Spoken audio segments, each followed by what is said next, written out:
दोस्तों, नदी ने अपना रास्ता किस तरह से बनाया, आज नदियों के बारे में समझेंगे दोस्तों हम। तो गाइस जो है, सबसे पहले जान लीजिए कि नदियाँ अपना रास्ता गुरुत्वाकर्षण और पानी के बहाव के कारण बनाती है। बारिश और पिघलती बर्फ ऊंचे इलाकों से नीचे की ओर बहते हैं दोस्तों, जिसमें छोटी छोटी जो है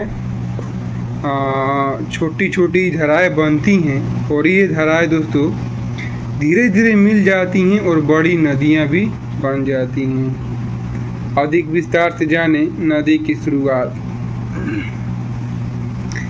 दोस्तों जो है, नदियां जो है आम तौर पर ऊंचे इलाकों जैसे कि पहाड़ों या ग्लेशियर से शुरू होती हैं।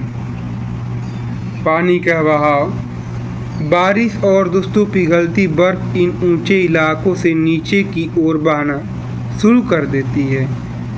जो है ऊंचे इलाकों से दोस्तों नीचे की ओर आएगी जो गुरुत्वाकर्षण बल लगेगा, और इस दौरान दोस्तों नदियाँ का रास्ता जो है बनते जाता है। छोटी धाराएं, बहता पानी दोस्तों छोटी छोटी धाराओं का निर्माण करता है जो गुरुत्वाकर्षण के कारण नीचे की ओर बहती है। नदियाँ दोस्तों, ये छोटी धाराएं दोस्तों आपस में मिलकर बड़ी नदियाँ बनाती हैं, बड़ी नदी का निर्माण करती हैं। अपरदन, जैसे जैसे दोस्तों नदियाँ बहती हैं, वे अपने रास्ते में आने वाली मिट्टी और चट्टानों को दोस्तों काटती हैं, जिसे अपरदन कहते हैं। और निक्षेपण, नदी के पानी में मौजूद गोएगाइज मिट्टी और अन्य सामग्री बाद में किसी और जगह जमा हो जाती है, जिसे दोस्तों निक्षेपण कहते हैं। और इस प्रकार नदियाँ दोस्तों रास्ता जो है लगातार कटाव और निक्षेपण की प्रक्रिया से बनाती हैं, जिससे वे अपना रास्ता तय करती हैं और आगे बढ़ते चली जाती हैं।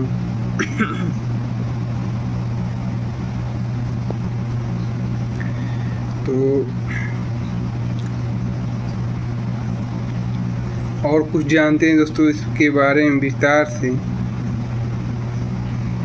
जिन्सा नदी चीन के गाय जो है यांगली नदी की सबसे पश्चिम सहायक नदी है। नदी में बहने वाली गाद की वजह से जिन्सा की पानी दोस्तों काफ़ी ज़्यादा गंदा है।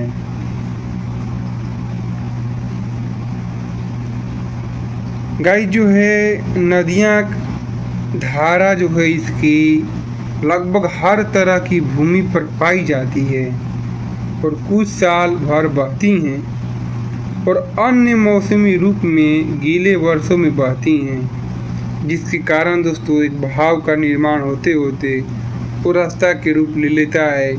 मिट्टी कटाई करते हुए दोस्तों का रास्ता बन जाता है। अन्य मौसमी रूप से या गीले वर्षों में बहती हैं दोस्तों। एक नदी केवल किलोमीटर लंबी हो सकती है यह एक महाद्वीप के अधिकांश हिस्सों को कवर कर भी सकती है।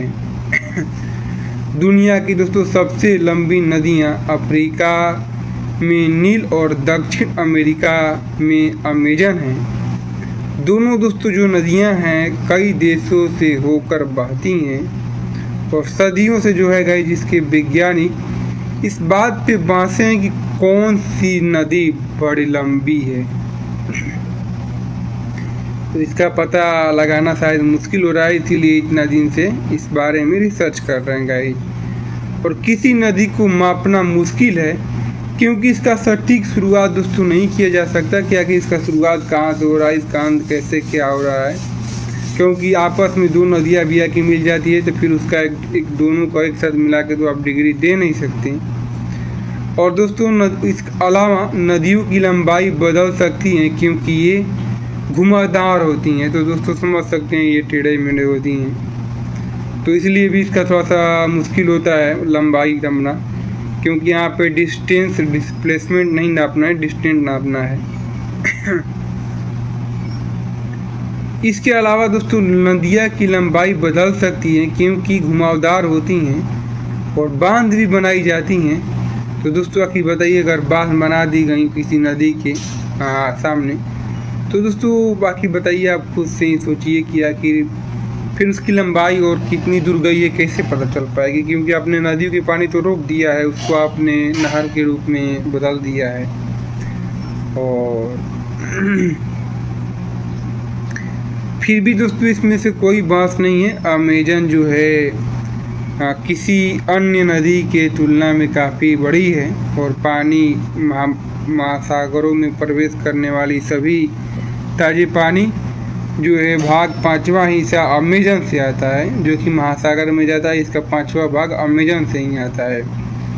और दोस्तों जो ये नदियाँ कई से महत्वपूर्ण है, इनके द्वारा किए जाने वाले सबसे महत्वपूर्ण कार्य में से एक भूमि के बड़ी मात्रा में पानी को भर ले जाना है। वहाँ दोस्तों समुद्र जल जो है लगातार रहता है और परिणाम स्वरूप जो है दोस्तों जल जो है वहाँ पे वाष्प बादलों के कर्ण में बदलता है। और गाइस ये भी है कि जो है बादल भूमि पर नमी ले जाते हैं और स्वरूप में छोड़ते हैं। यह ताज़ा पानी नदियों और धाराओं को खिलाता है और भूमि महासागर हवा के जो है पानी की गति को जल चक्र कहा जाता है। जल चक्र जो है पृथ्वी की ताज़ा पानी को आपूर्ति की भरपाई करता है। और दोस्तों सभी